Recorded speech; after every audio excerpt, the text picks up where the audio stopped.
Olá, no ar mais um Clipping Eletrônico. A Comissão de Constituição e Justiça do Senado deverá analisar nesta quarta-feira a proposta para a realização de um plebiscito simultaneamente às eleições de 2018, em que a população brasileira poderá decidir sobre a revogação ou não do atual Estatuto do Desarmamento, que foi aprovado pelo Congresso Nacional em 2003 e que restringe a circulação e o porte de armas de fogo e munições no país. Esse é o nosso assunto de hoje. E os nossos convidados são o ex-deputado federal, o coronel Paes de Lira, que foi comandante do Policiamento Metropolitano de São Paulo, e a presidente da Associação Brasileira pela Legítima Defesa. Olá, coronel, deputado, obrigado pela presença. Boa tarde, um prazer estar com todos aqui. Prazer é nosso. Com a gente aqui também o deputado estadual pelo PSD de São Paulo, o coronel Camilo. Tudo bem, coronel? Tudo bem, Felipe. Obrigado também pela... Eu que agradeço a oportunidade. Aqui ao meu lado esquerdo, Carolina Ricardo, que é gerente do Instituto Sou da Paz. Muito obrigado também pela presença. Eu que agradeço. Prazer. E também aqui com a gente a Adriana Nunes Martorelli, que é presidente do Conselho Penitenciário de São Paulo. Adriana, obrigado pela presença. Obrigado você, Felipe, pelo convite. Lembrando que você que está nos assistindo também pode participar pelo telefone 3396-4944 ou pode deixar também o seu comentário na nossa transmissão ao vivo pelo Facebook da Câmara, que é o facebook.com/Câmara São Paulo. Bom, vamos lá. Segundo esse plebiscito aqui, que eu citei aqui no começo do programa, seriam feitas aí 3 questões, né? Deve-se para a população, deve ser assegurado o porte de armas de fogo a cidadãos que comprovem bons antecedentes e com residência em área rural? Segunda questão, o Estatuto do Desarmamento deve ser revogado e substituído por uma nova lei que assegure o porte de armas de fogo a quaisquer cidadãos que preencham requisitos objetivamente definidos por lei.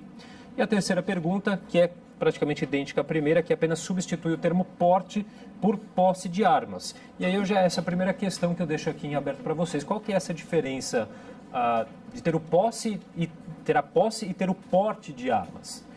Quem gostaria de começar? Fique à vontade.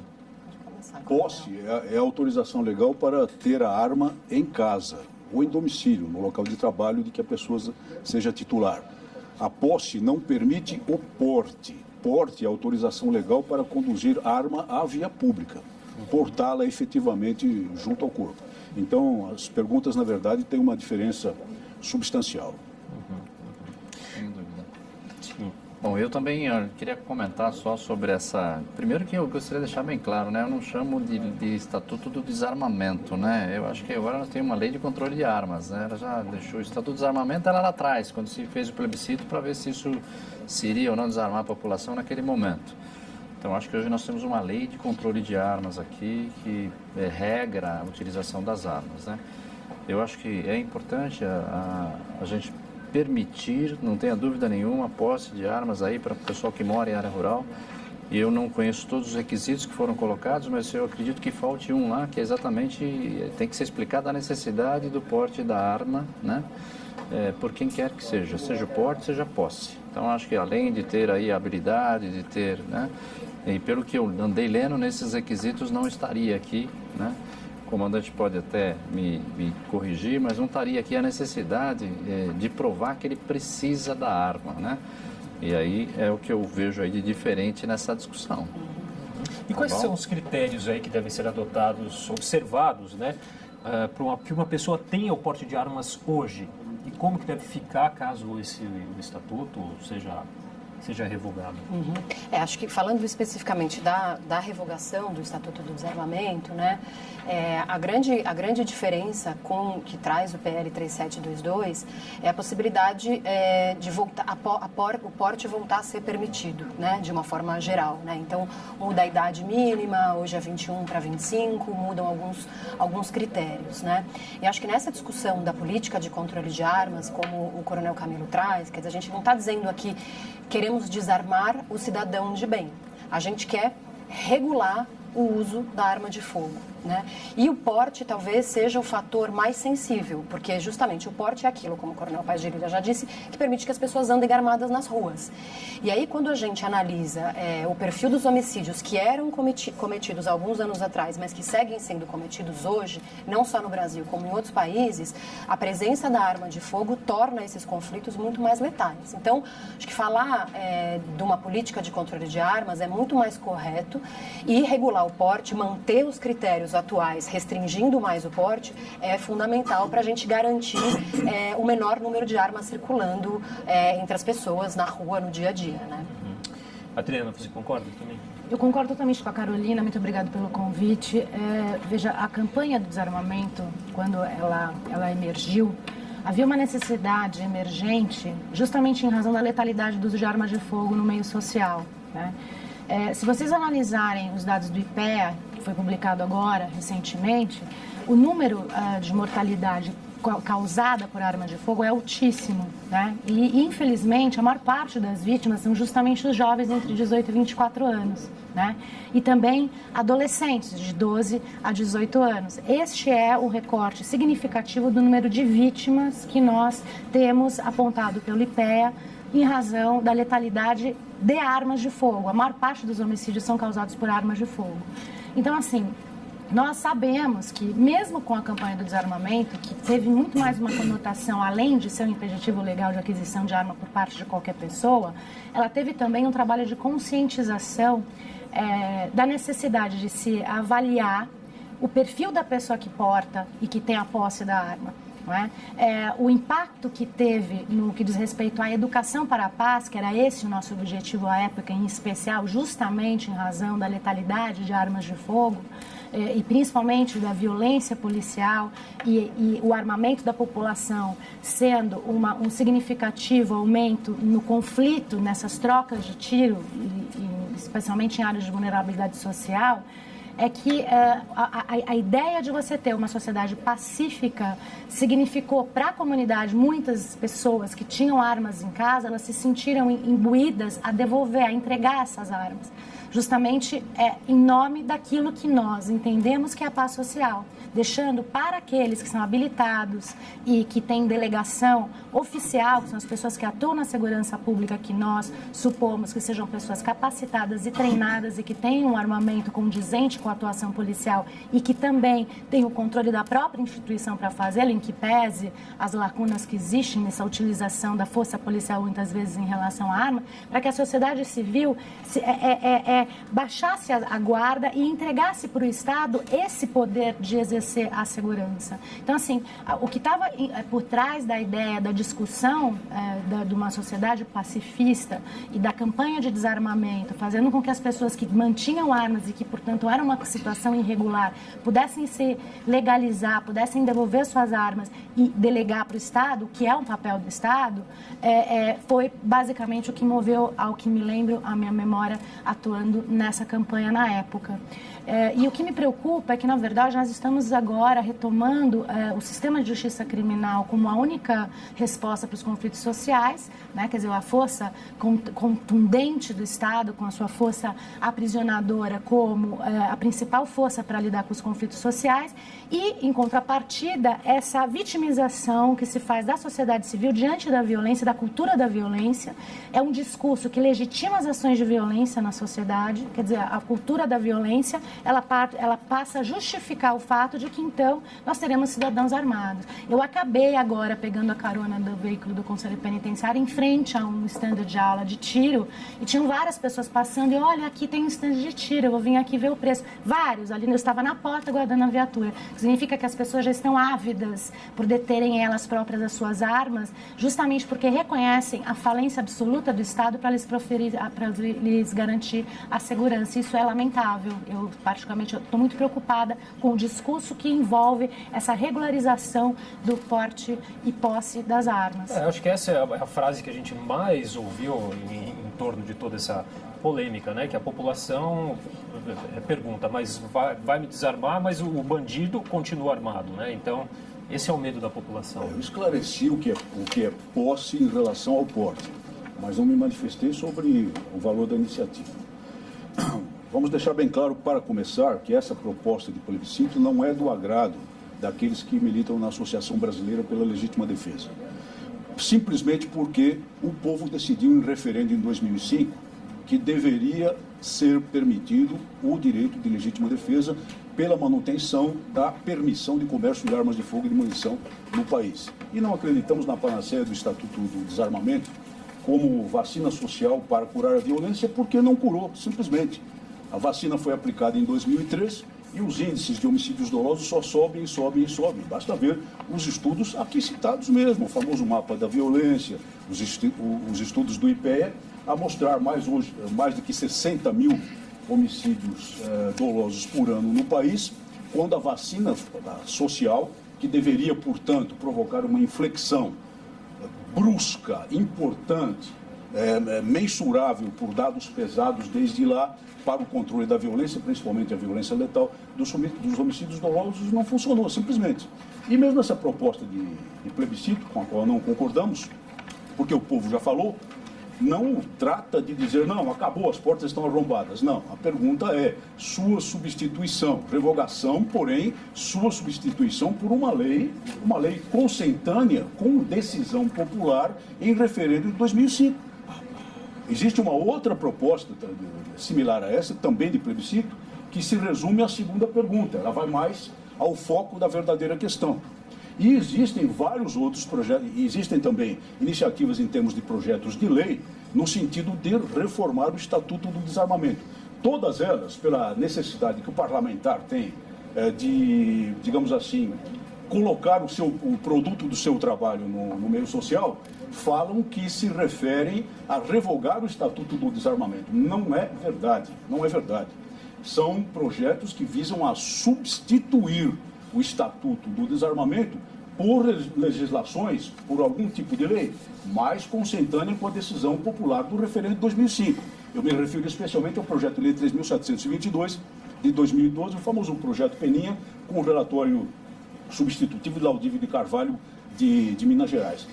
Todas as outras, nesse sentido, a de Marcelo Aguiar, por exemplo, começa dizendo, artigo 1º, fica revogado o Estatuto do Desarmamento, só que os outros artigos colocam um outro estatuto, que é de controle de armas. Sim, é de controle de armas, mas não é de portas arrombadas. Não há nenhum projeto e nenhuma iniciativa de portas arrombadas. O que nós temos hoje?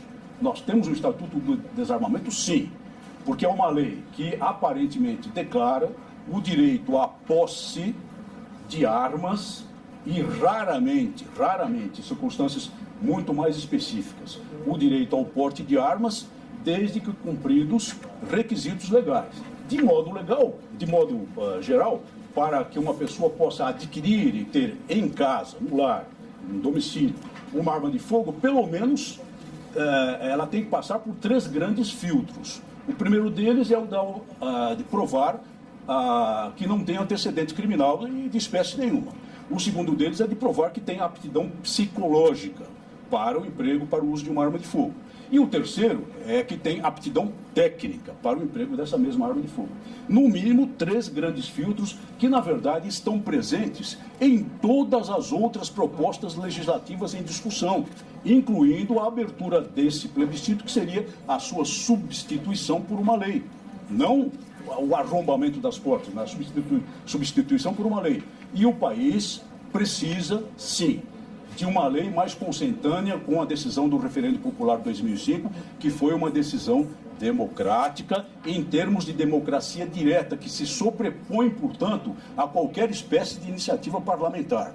Esse, aliás, é um grande defeito e um vício de origem até no projeto nesse projeto de decreto legislativo que trata de um plebiscito que já foi resolvido por um referendo em 2005. Resolveu o Estatuto do Desarmamento o problema da violência? Não. Na verdade, a vacina não só não funcionou para o combate à doença social que se propagava, apesar de que Márcio Tomás Bastos, me perdoe, Carolina, mas na ocasião ele dizia exatamente que era para desarmar as pessoas de bem mesmo, não era para desarmar os criminosos, não. E tem filme dele aí para a gente mostrar. Mas não funcionou para resolver a doença social que se pretendia combater e ainda, como certas vacinas suspeitas, provocou síndromes paralelas, às vezes muito mais graves do que a própria doença. A síndrome principal é o fato de que leis dessa natureza, como já foi comprovado no mundo inteiro, só servem para dar ao criminoso, ao bandido, ao agressor da sociedade, uma certeza muito clara, a de que a vítima estará desarmada sempre e que, portanto, o trabalho dele e, portanto, a atividade maligna dele de agressão às pessoas comuns, às pessoas de bem, às pessoas trabalhadoras, à sociedade, sempre será, ou quase sempre será, bem sucedida, porque de vez em quando ele bate com o rabo na cerca, evidentemente, quando tromba com algum policial na tentativa de praticar roubos e outros crimes violentos e outros crimes extremamente graves. É a certeza de que o carneiro estará à disposição do lobo. É isso que nós combatemos, mas com a defesa de leis realmente adequadas, no sentido de que tenham filtros de controle, mas que permitam, uma vez preenchidos os requisitos da lei, que o cidadão tenha a posse ou o porte, que ele não seja obstado por decisões burocráticas acima da lei ou mesmo contra a lei, como acontece hoje em dia, de ter acesso aos direitos que a lei declara, porém direitos que não se cristalizam na prática. Eu queria só fazer algumas colocações em relação à fala do Coronel Paes de Lira. Acho que a primeira coisa acho que como profissionais de segurança pública, inclusive os senhores sabem que não existe uma solução para um problema tão complexo como a violência e a criminalidade, né? Então dizer que o Estatuto é a panaceia ou foi vendido como a solução é bastante equivocado. A gente tem pesquisas que mostram que logo após a adoção, a aprovação do Estatuto e a sua implementação, porque quando a gente fala de uma lei, a gente precisa falar da sua implementação. Foi a primeira vez que o Brasil viveu a queda dos homicídios depois de mais de 10 anos de crescimento ininterrupto. Isso porque naquele período, nos 2 anos, logo em seguida, 2004 e 2005, foi o período em que as armas foram retiradas de forma significativa de circulação e que houve investimento público numa política de controle de armas. Então, acho que esse é o primeiro ponto. E não dá para dizer que uma única medida é a vacina. A vacina para a violência não existe, senão a gente não estaria na situação que a gente está hoje. O outro ponto. O Estatuto, quer dizer, o referendo, ele consultou a população sobre a possibilidade de comércio de armas de fogo e munição, que segue sendo cumprido. Dados que a gente levantou via Lei de Acesso do Exército Brasileiro e da Polícia Federal mostram que em janeiro de 2017 haviam 450 mil registros civis válidos. Então, pode ser que não seja fácil, mas quem comprova a real necessidade consegue ter o seu registro aprovado. E mais de 760 mil armas de fogo vendidas legalmente desde 2004. É óbvio que não é simples, mas existe essa possibilidade. Dizer que não existe, que é impossível conseguir uma arma, não me parece ser verdade. Acho que esse é um ponto. O outro ponto que eu acho que a gente precisa discutir, que é muito importante, é o Estatuto, o PL 3722, na verdade, ele é o Estatuto do descontrole de armas, né? Então, por exemplo, em relação ao registro, hoje o registro precisa ser renovado a cada 3 anos. Pelo PL 3722, o registro é permanente. Ora, se no caso de um veículo, e a gente tira a carteira de motorista, a gente precisa renovar a nossa carta, o veículo não é algo que foi feito para matar, a gente precisa renovar a nossa carta, testar a capacidade de visão, por exemplo. Como é que no uso de arma de fogo o registro vai ser permanente? Né? É fundamental. Eu posso parar de enxergar como é que eu vou poder usar uma arma? Né? Então, essa questão do registro ela é muito importante. A questão dos antecedentes criminais. O PL 3722 permite que pessoas condenadas por crimes culposos ou investigadas por crime como homicídio, tráfico de drogas, receptação ou porte ilegal poderiam ter a compra autorizada. Então, de fato, flexibiliza muito o acesso à arma. Então, acho que a gente precisa, na verdade, discutir como o Estatuto vem sendo implementado, não só em relação à compra e ao acesso de armas, que é essa discussão de quem defende a legítima defesa com legitimidade, mas todas as outras ações previstas pelo Estatuto. A gente precisa integrar o banco de dados do Sigma e do Sinarme para a gente poder ter uma visão real da quantidade de armas que são colocadas em prática, em circulação. A gente precisa criar um mecanismo efetivo de rastreamento das armas usadas e apreendidas com crime, para a gente conseguir saber melhor. A gente fez algumas pesquisas de rastreamento e, ao contrário do que se diz por aí, 85% das armas usadas em homicídios aqui na capital, apreendidas pela polícia em 2012, 2013, cujos laudos a gente analisou, começaram legal no mercado, né? Então, há uma migração do mercado legal para o mercado ilegal. O cidadão cidadão de bem que quer se defender, involuntariamente, ele abastece o mercado legal. Né? Então, não é tão simples fazer esse discurso, mas a gente precisa, e o Estatuto prevê mecanismos para controlar esse fluxo, o fluxo de custódia de armas. As armas são roubadas e furtadas de fóruns, de delegacias, de empresas de segurança. Como é que você estabelece esse fluxo de custódia e destruição de armas? Isso o Estatuto, essa é a política de controle de armas. Então, a gente precisa tomar cuidado para não substituir a discussão de política de controle de armas por legítima defesa e por essa lógica de que só está tirando a arma do cidadão de bem e armando o bandido. Vamos fazer uma discussão séria de política de segurança e política de controle de armas e quais são as outras medidas, né? Então, eu acho que é um pouco essa discussão, e o que incomoda muito é que essa discussão que é feita no Legislativo Federal, ela se pauta unicamente por essa lógica da legítima defesa, que também não se sustenta. Acho que como policiais, vocês sabem bem, a gente analisou BOs das policiais vítimas de mortes violentas aqui na capital. 70% são mortos em situação em folga, 30% deles foram em latrocínio. Mesmo um policial treinado conta com elemento surpresa e acaba sendo vitimado. Quanto mais uma pessoa que não tem treinamento permanente que um policial tem. Né? Então, o elemento surpresa e esses episódios que ilustram o caso das pessoas que conseguiram se defender são episódios. Né? Não é assim que se sustenta. Se a sua arma está em casa e você tem criança, ela possivelmente vai estar desmuniciada. Se um ladrão entra para te roubar, será que você vai ter tempo de municiar a arma e se defender? Será que, né? Então, eu acho que tem algumas questões, inclusive em relação ao direito de legítima defesa, que a gente precisa discutir um pouco com calma, porque essa discussão é feita com base no fígado, é uma discussão muito apaixonada, a gente precisa olhar os dados, tem muito a melhorar. Eu acho que não é, né? Acho que a gente precisa fazer uma discussão séria de política de controle de armas, mas dizer que o Estatuto não serviu para nada, não serve para nada, só limita o acesso à arma, me parece que é empobrecer um pouco essa discussão. Deixa eu só fazer um comentário aí agora aí a respeito dos dois, nem 8 nem 80 na minha opinião, né? Eu acho que, primeiro, concordo com a Carolina, o nosso comandante, o que acontece? É um fator só, né? Ou seja, o Estatuto, várias coisas levaram, e falo com muita propriedade, porque o Estado de São Paulo, o tempo todo, com o Estatuto, um pouquinho antes do Estatuto, começou a reduzir os indicadores, né, principalmente do homicídio doloso. O homicídio doloso em São Paulo, a principal meio utilizado é a arma de fogo mesmo, não tenha dúvida nenhuma. Então, assim, aqui está sempre caindo, né? Aliás, parabenizo aqui o Comando Geral da instituição, das polícias de São Paulo.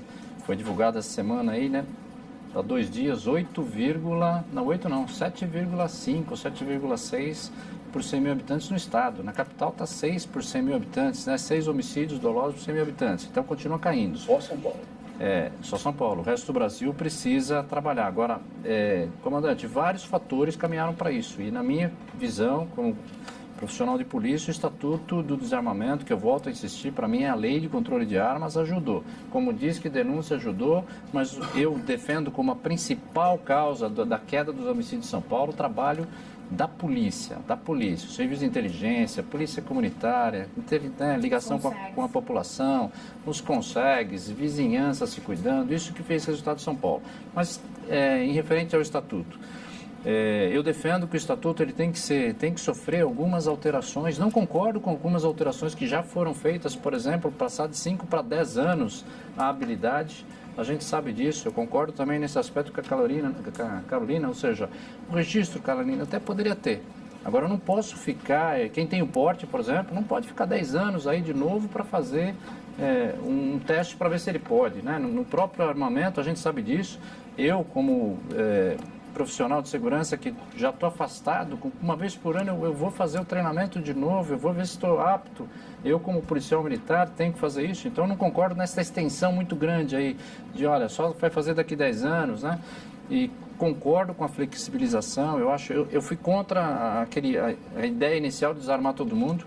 O cidadão de São Paulo tem que ter o direito, São Paulo brasileiro, né, de ter a arma em casa. Nesse aspecto, a Carolina deu o exemplo lá que foi um caso que deu errado, chegou em casa, estava desarmada. Mas quantas vezes, em quantos sítios, fazendas, o proprietário está vendo a sua fazenda ser invadida, o seu sítio ser invadido, estão batendo na sua porta e ele não tem com o que se defender. E o que é mais importante, se ele chamar uma viatura policial em determinadas zonas rurais, vai demorar 1 hora, 2 horas para chegar. Então, só terminar o raciocínio, ou seja, não sou a favor da flexibilização do jeito que está querendo aqui, em algumas coisas. Tem que ter controle. Por isso que eu acho que eu falo, a lei vai ser substituída ou não importa, tem que ter controle, principalmente do porte. E aí também sou obrigado a concordar um pouco com a Carolina, ou seja, a experiência profissional é que a maioria das pessoas que não policiais, que estavam em porte de arma, tiveram problema. O policial tem problema, imagina os outros que não têm. Então, o porte ele precisa ser não só lá se ele tem antecedente ou não, se ele tem habilidade ou não, se ele tem condições psicológicas ou não, mas eu acredito que tem que ter a necessidade. O registro eu sou mais favorável. Agora, o porte, na minha opinião, ele tem que provar a necessidade de ficar andando com uma arma na cintura. Essa é a minha opinião. Aí Então, assim, nem 8 nem 80. Não é para desarmar a população de bem. Todo mundo que tiver condições de provar que precisa deve ter sua arma. Aqueles que queiram ter o registro em casa ou no seu trabalho também tem que ser arma, desde que constantemente ele seja renovado. E mais importante, o porte, aí sim, que é esse que envolve o trabalho, andar na rua, andar com uma arma na cintura, legalmente, isso precisa ser regrado. Não tenha dúvida nenhuma. Nós não temos cultura de armamento como alguns outros países. Sempre se compara com países americanos, falo isso, já falei na presença do senhor da Paz, falo na presença do senhor, não dá para comparar banana com laranja. Lá nós temos uma situação diferente, uma cultura diferente, uma legislação diferente. Aqui precisamos, não dá para desarmar o cidadão de bem? Não dá. O Estado não consegue dar a segurança necessária. Por outro lado, eu também não posso fazer que esse direito que ele tem que coloque em risco a vida de outras pessoas. Então, eu sou muito a favor de um controle rigoroso do porte de armas no Estado brasileiro. Bom, deixa eu ler aqui só 2 comentários que a gente recebeu. A gente está recebendo vários comentários. Vou ler 2 aqui que a gente separou. Fazer um rápido comentário sobre o Coronel Fábio Deixa Camilo. eu só vou fazer registrar aqui a participação dos telespectadores e já vou passar a palavra para você, Adriana. O Mauro Costa que diz: o cidadão de bem está desarmado, não tendo direito a se proteger. Agora os bandidos estão aí muito bem armados. E o Gil Diniz que diz: revogação do Estatuto do Desarmamento já. Adriana.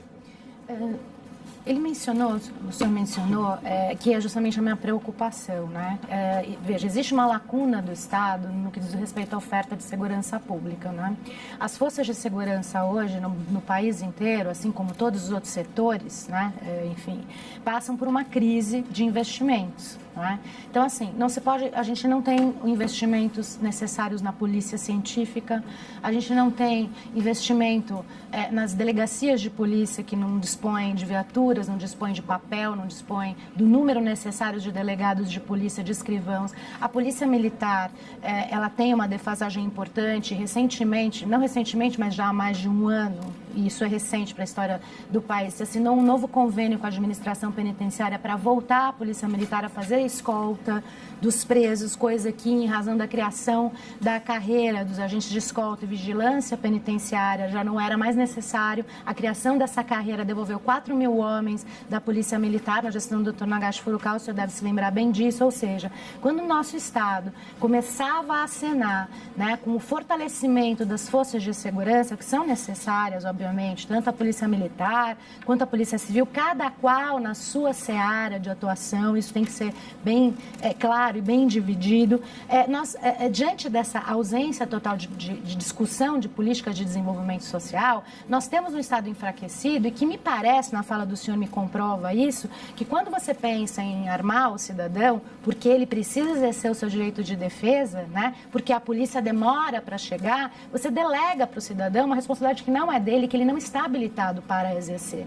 Veja, porque quando o senhor falou, o senhor é policial militar, nós conhecemos, eu sou neta de militar, nós conhecemos o preparo que as forças militares têm para poder empunhar suas armas, seus juramentos à bandeira, ou seja lá o que for, mas de qualquer maneira você é submetido a um treinamento e você tem um código de controle da conduta do oficial muito mais severo do que da conduta do civil, por exemplo, não é verdade? Então, o que me parece, quando você arma o cidadão, ou ele se arma por esporte, ok, eu acho que tem pessoas que gostam de esporte, eu gosto de arco e flecha, eu gosto, acho bonito, acho você treinar sua mira, sua capacidade de concentração, tudo isso tem muito a ver com o seu treino de foco. Uma coisa é você fazer um uso de arma, porque o Brasil, isso a gente não pode negar também, porque isso é um dado muito importante para ser levado nesse debate, ele é um produtor, assim, gigantesco de armas, né? A indústria de arma no Brasil, ela fornece para várias partes do mundo, inclusive a indústria de arma, ela se alimenta do conflito, né? Seja de guerra e seja tal.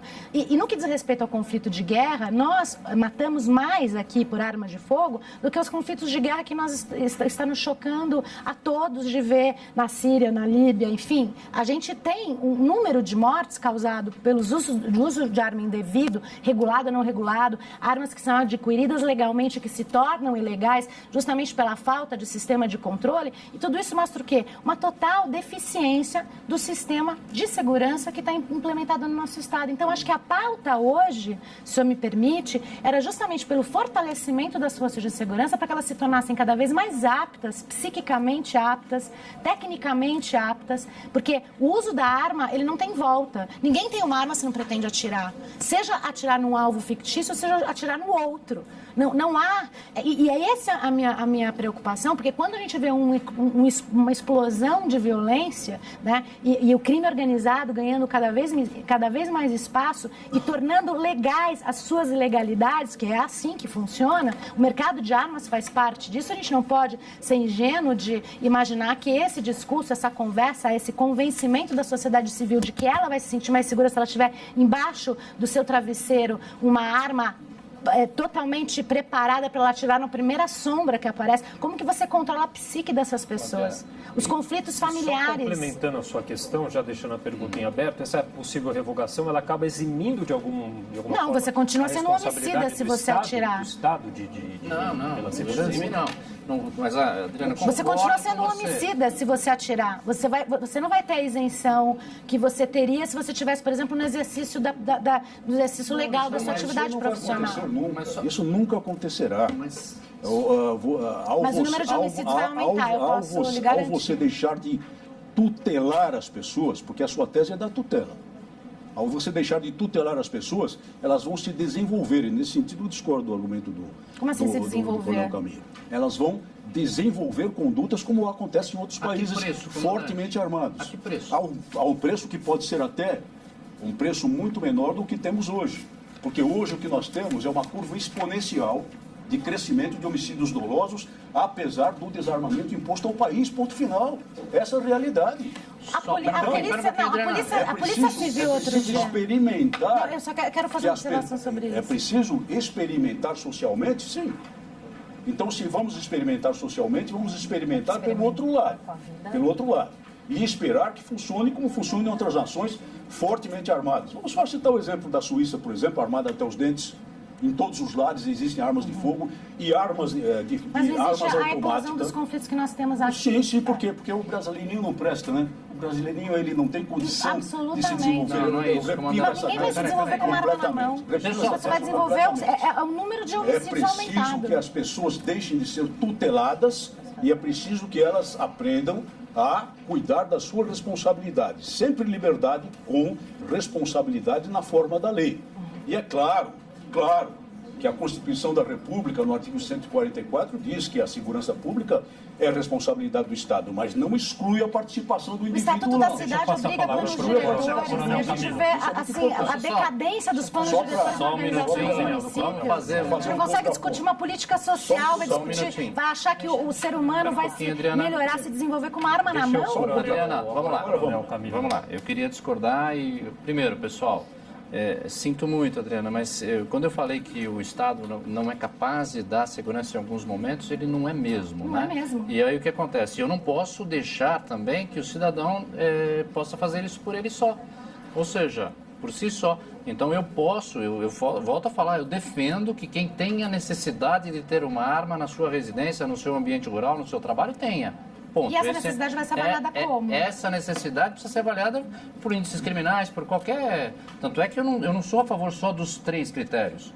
Ou seja, antecedente, habilidade e condições psicológicas. Para mim tem que ter um componente a mais que é a necessidade, né? Agora, o registro, ou seja, na área rural, ele vai ter, infelizmente tem que ter, volto a falar, ele tem que ter a possibilidade, e aí eu concordo com o nosso comandante na questão da legítima defesa. Agora eu vou discordar do senhor de experiência, eu não posso fazer experiência, então vamos dar arma para todo mundo para ver se funciona. Não pode, eu coloco em risco, experiência que coloca em risco a vida do cidadão, não dá. Por isso eu insisto, registro precisa ser melhorado, precisa ser flexibilizado, sem sombra de dúvida. Precisa ser flexibilizado na ponta da linha, lá eu preciso ter condições de ter um trabalho, uma residência, ótimo. Porte, eu discuto. Eu acho que o porte tem que ser mais bem pensado.